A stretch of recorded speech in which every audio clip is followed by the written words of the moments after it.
¿Sabía que Filipinas es el tercer país con más católicos en el mundo? ¿A qué se deben los conflictos que afectan a Mindanao, en el sur del país? ¿Está el presidente Benigno Aquino atacando la corrupción como prometió al comienzo de su gobierno? Sobre estas y otras muchas preguntas hablaremos aquí, hoy, en este, su programa, Donde Dios Llora.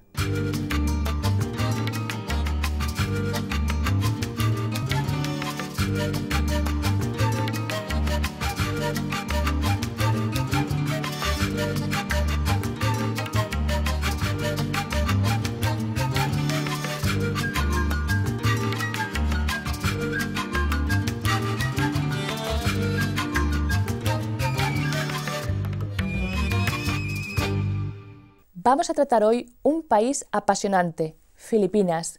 Filipinas es el país con más católicos en Asia y el tercero en el mundo después de Brasil y México. Nos centraremos especialmente en la isla de Mindanao, aunque una isla es más grande que Portugal o el Reino Unido en cuanto a su extensión y cuenta con 18 millones de habitantes. Es una región muy rica en recursos y materias primas y, sin embargo, muy castigada por la pobreza y el subdesarrollo. Tenemos aquí a Monseñor Jesús Dosado, arzobispo de Osamis, en la provincia de Misamis, en la isla de Mindanao, hoy con nosotros en el estudio. Bienvenido a nuestro programa, Monseñor. Muchas gracias por estar aquí. Gracias, bien hallado. Usted nació en 1939. Sí. En Cebú, si tengo bien entendido. Sí. Y a la edad de 26 años fue ordenado sacerdote. Sí. Luego he leído que a los 38 años usted ya fue nombrado obispo. Sí. No es una edad muy joven para ser obispo. Pues eso es lo que creí, que era muy joven, no quería eso, pero me eligieron, así es. Y, Monseñor, ¿usted sabe hablar la lengua española, el castellano? ¿Dónde la aprendió? En el seminario nos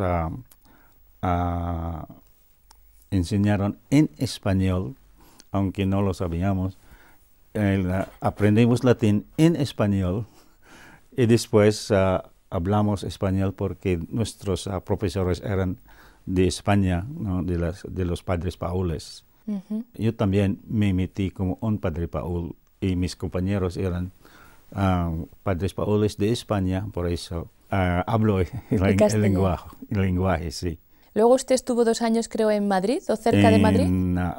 Sí, después de la ordenación en 66, en 69, me enviaron a Madrid para estudiar teología, licencia en teología en la Universidad de Comillas en Madrid.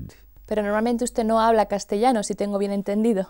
No, por eso me cuesta ya, pero vamos.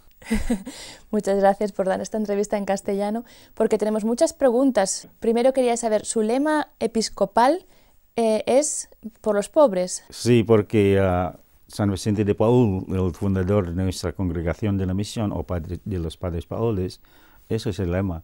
Evangelizare pauperibus misit me.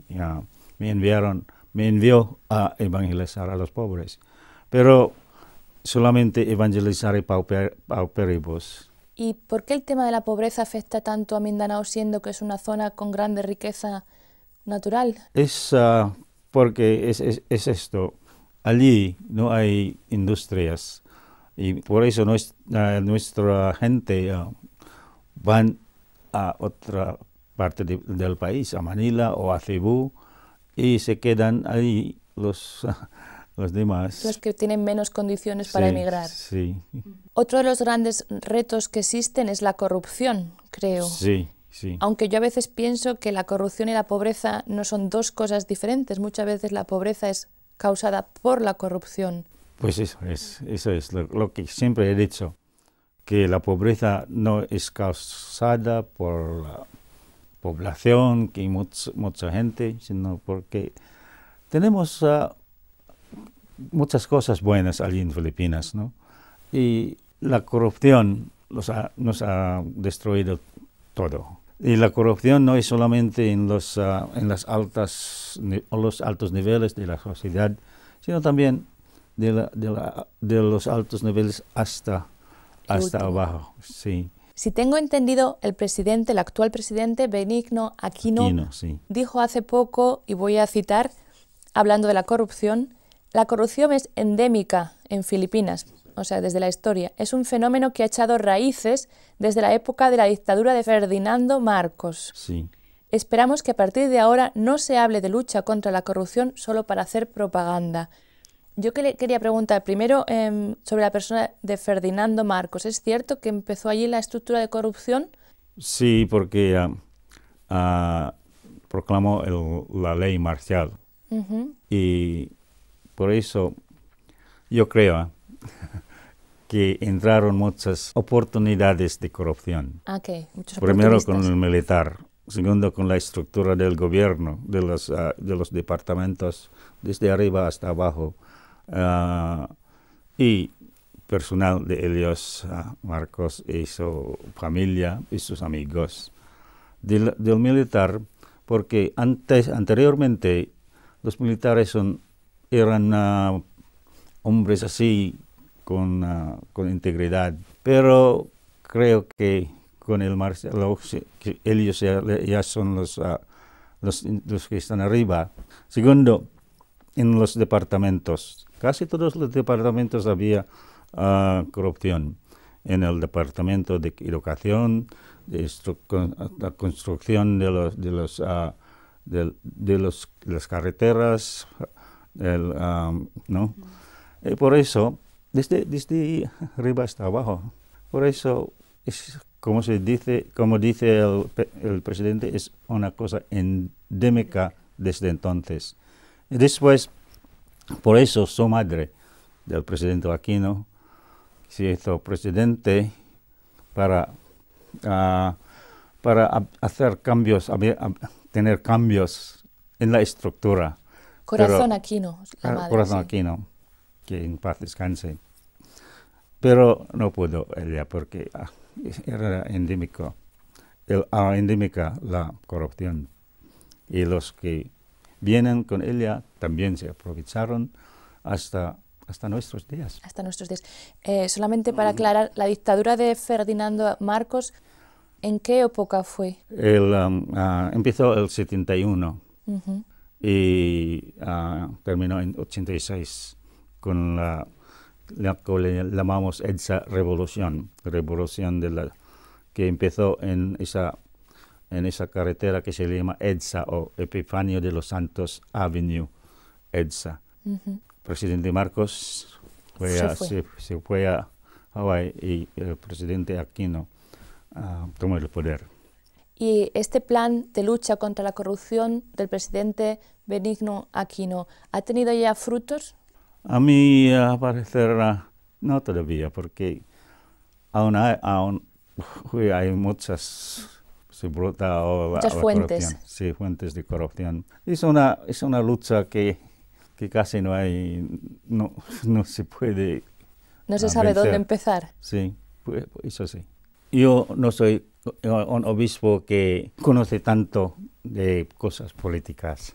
Mindanao también ha pasado a ser conocido, desgraciadamente, por conflictos religiosos. Unos conflictos que llevan también bastantes años, desde los años 70, creo que comenzó el conflicto. De los años 1521.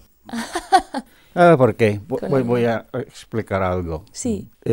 ¿Cómo se llama eso en español? Los musulmanes. Los musulmanes, sí. Vinieron de Saudi Arabia, de Indonesia, y entraron en las Islas Filipinas el siglo XIII. En otro rumbo, así se dice, Magallanes fue desde España o de Portugal o de donde sea, al otro lado y vino a Filipinas 1521. Y allí, según tengo entendido, los españoles celebraron la reconquista de 8 siglos, que terminó el año 1492 con la expulsión de Boabdil, ¿no? El último sultán de Granada. La toma de Granada. Este año Columbus halló América, pues a Filipinas, y como he dicho, 1521, y encontró otra vez a los musulmanes. Y desde entonces estaban luchando ahí. Ellos fueron al suroeste de Mindanao, se quedaron ahí, y los españoles nos convirtió a la fe cristiana, y desde entonces tenemos lucha con estos. Pero por eso he dicho que empezó mucho antes ya.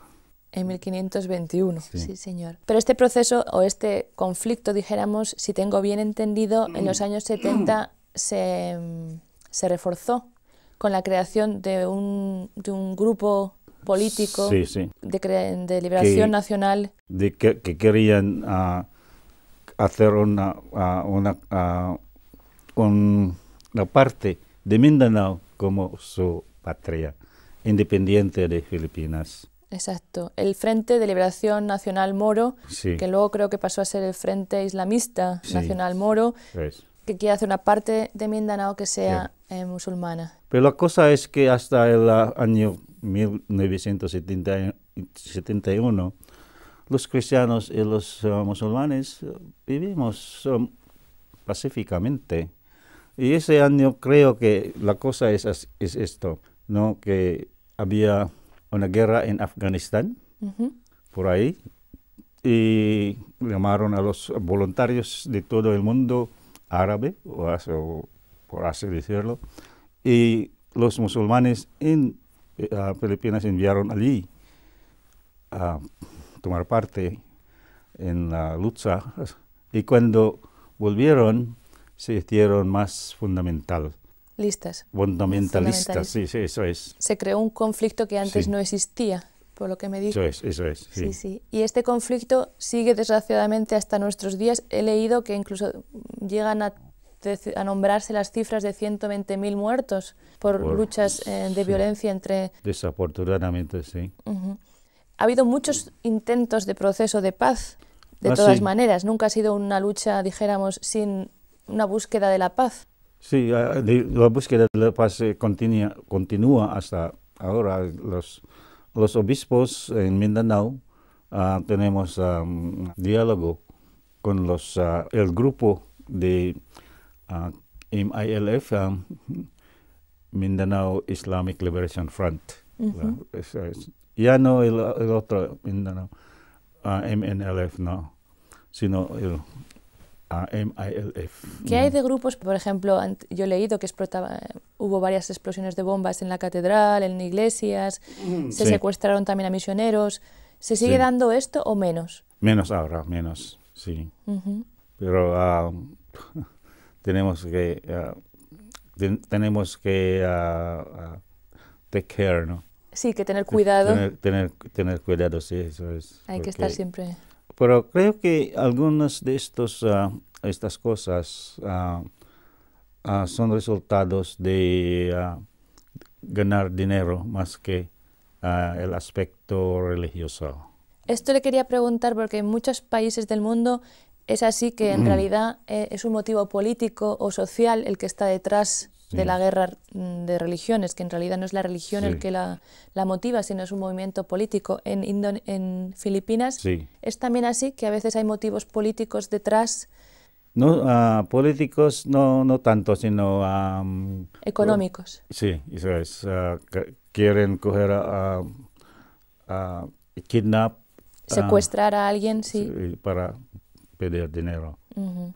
Eso es, porque no creo que es una lucha de religión, aunque yo creo que entre el cristianismo y Islam ¿Y el Islam? hay diferencias que no sé, por ahora no sé solucionar, pero no estamos luchando desde el punto de vista, creo, de la religión, o mejor decir, no hay lucha. Claro. No hay lucha entre religiones. La gente viven en paz, pero siempre hay esa posibilidad de usarlo. Algunos grupos van a atacar por motivos económicos, ganancia, financieros, sí. Sí, eso es. Sí, o sea que piensa usted que hay diferencias claras entre el cristianismo y el islam, pero no Sí. tendría que ser un motivo para una lucha violenta, No, y mucha gente lo usa, ¿no? Eso es. Por motivos sobre todo Eso es, sí. económicos. Pero, por ejemplo, la gente en ciertas zonas de la isla vive con miedo, la gente normal me refiero. Pues no tanto, porque como he dicho, viven en paz, pero hay siempre la posibilidad de que explota esa cosa, esa otra cosa, por otro motivo, no de religión, eso creo yo. No estoy de esta parte, no estoy de esta parte de Mindanao. Esta parte de Mindanao es al suroeste de Mindanao, no solo Jolo, las islas de Jolo, Sulu, de Basilan, otra isla, de Cotabato y Lanao. Esa enclave es donde están los musulmanes. En mi diócesis casi no hay grupo en mi diócesis. Pero no lejos de su diócesis hay una región autónoma que se llama de Mindanao musulmana. Sí. Eso no está lejos de su región, ¿verdad? No está lejos, pero es casi un mundo aparte. Aparte, Sí. Porque es una región autónoma que fue creada hace relativamente pocos años, exactamente para que los musulmanes también tuvieran, o para que tuvieran una zona donde ellos tuvieran una autonomía. Sí. Pero yo pensé siempre que sería una población de mayoría musulmana, pero he leído que 53% son católicos. En esa zona. En esa parte hay muchos católicos ahí. Hemos hablado de que no solamente ha habido muchos conflictos, sino también muchos intentos siempre de paz y reconciliación. Quizá uno de los proyectos que más impresiona es el proyecto de Silsilá. Sí. Está promovido por un misionero, Dambra se llama, en Zamboanga. Sí. Cuéntenos un poquito más de este proyecto. Tiene muchos que acuden allí a tener orientación y seminarios, pero yo personalmente, porque como he dicho, no tenemos tantos musulmanes en mi sitio, no me preocupo de eso, pero es muy bien, es muy buen programa. He oído mucho de otros obispos acerca de ese programa. Por lo que yo tengo entendido, incluso en Indonesia se han interesado por este programa para intentar hacer también un diálogo con los musulmanes en zonas que son también conflictivas. Muy bueno. Se dice que Filipinas sufre tanto de un problema de población, de superpoblación, de demasiada población, como también de enfermedades venéreas.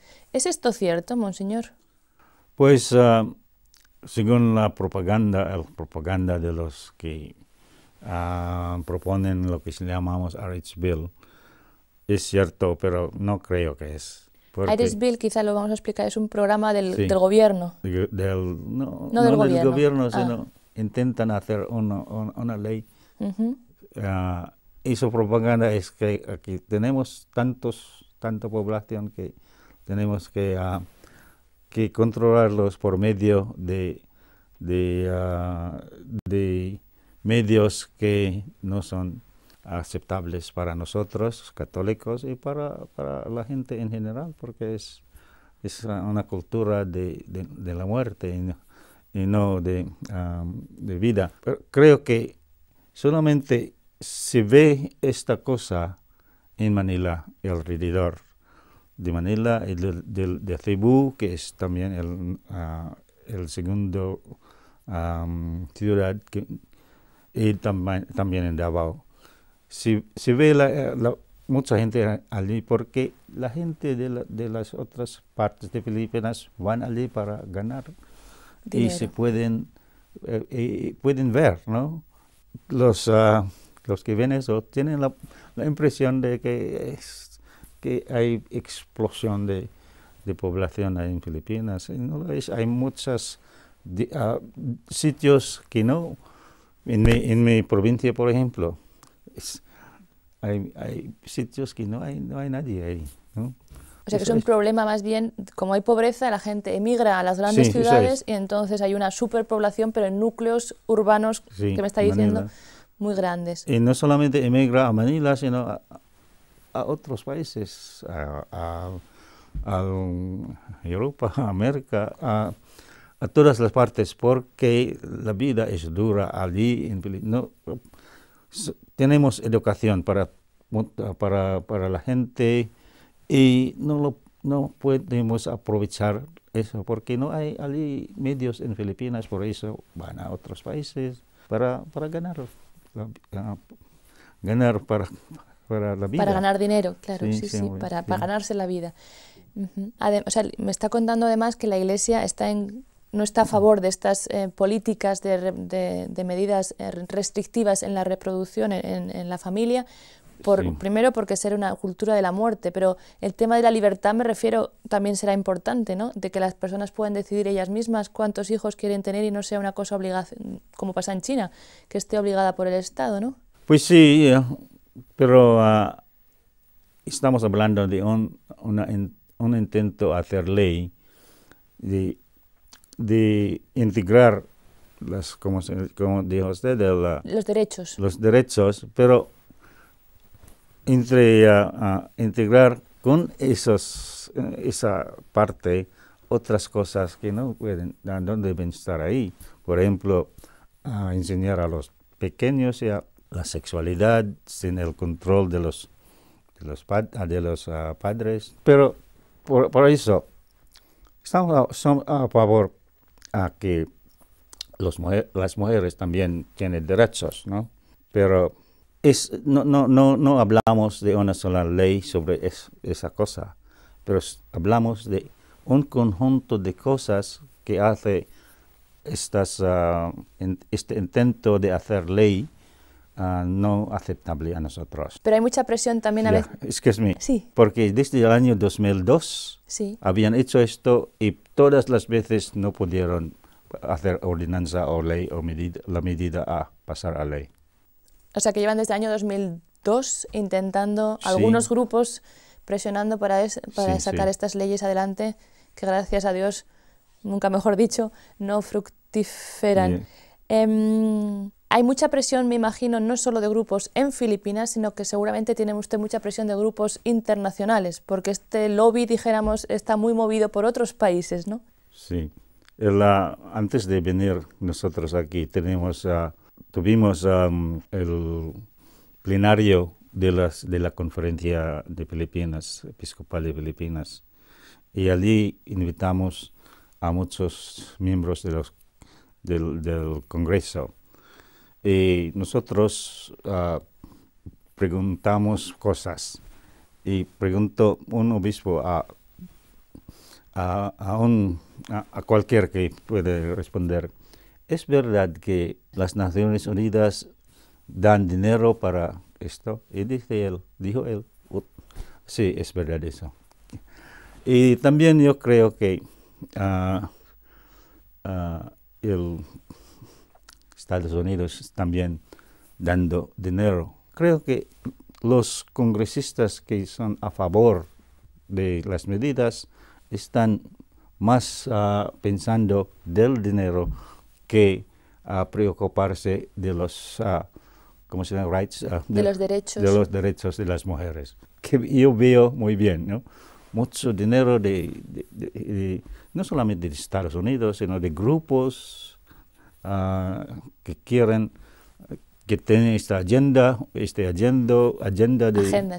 política. Y por eso hay mucha presión. Una pregunta quizá más de curiosidad. Hemos hablado antes de la llegada de los españoles hace muchos años a Filipinas.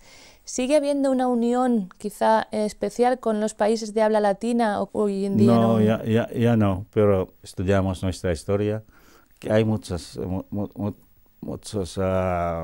cosas comunes. Sí, de nuestra religiosidad, España, Sudamérica, México, Filipinas.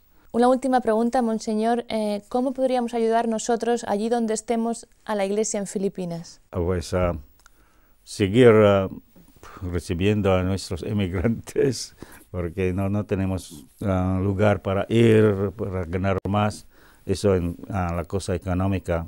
Pero creo que la pregunta es al revés. ¿Qué podemos hacer para evangelizar Europa y todos esos países, porque los misioneros fueron a Filipinas con mucho sacrificio. Si usted ha ido a Filipinas, ¿no ha ido? No, todavía no. Pues solamente sentado así, y así suda, ¿no? Ajá, sí, Y suda. eso fueron los misioneros allí en Filipinas, vestido de sotana negra y trabajando mucho para convertirnos, ¿no? Y eso no se puede denegar, ¿no? Ahora nosotros ya tenemos también creo que la Obligación. deber, sí, El la deber. obligación de hacer nosotros misioneros a otros por medio de esos que emigran, ¿no? ¿Qué podemos hacer? La última pregunta ya, monseñor, porque ha tocado usted un tema muy interesante, que es la situación de los muchos filipinos emigrantes fuera Sí. de Filipinas, perdón. No solamente en España o en otros países de Europa, sino también muchos, usted lo ha dicho, en el Medio Oriente, Sí. en países como Arabia Saudita y otros países. ¿Cómo es la situación de estas personas en un país de mayoría muy diferente también religiosamente a la cultura cristiana En el católica? área de la fe tenemos que cuidar mucho, pero hay muchos filipinos que, no sé si puedo decir esto, pero en secreto rezan el rosario y leen la Biblia, pero tienen que cuidarse mucho porque yo tengo entendido que no está permitido eso, pero hay muchos filipinos que son, no, de corazón, son fieles a sus... Pero en realidad están poniendo su vida por su fe. Sí.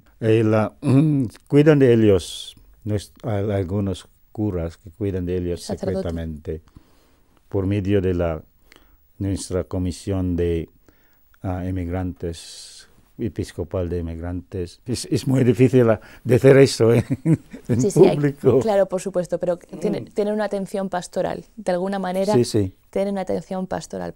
Bueno, monseñor, pues muchísimas gracias. No sé si usted tiene algo más en el corazón que nos quiera decir, que nos quiera transmitir. No, solamente agradezco esta ocasión eso es mi parecer, todas las cosas, especialmente de corrupción, de emigrar a los países del Medio Oriente, son todos estos que he dicho yo, todo es mi parecer, ¿no? Es su opinión privada, dijéramos. Sí, eso es. No es la opinión de toda la Iglesia filipina, No. ni de gobierno, ni... Por supuesto. Sí. Muchísimas gracias, monseñor, por haber compartido esta conversación con nosotros. Y muchas gracias también a ustedes, queridos telespectadores, por haber seguido su programa Donde Dios llora. Y si desean hacer alguna sugerencia o quieren ayudar a la Iglesia en cualquier parte del mundo, no duden en contactar con la dirección que van a ver ahora al final de este programa en su pantalla. Hasta la próxima semana.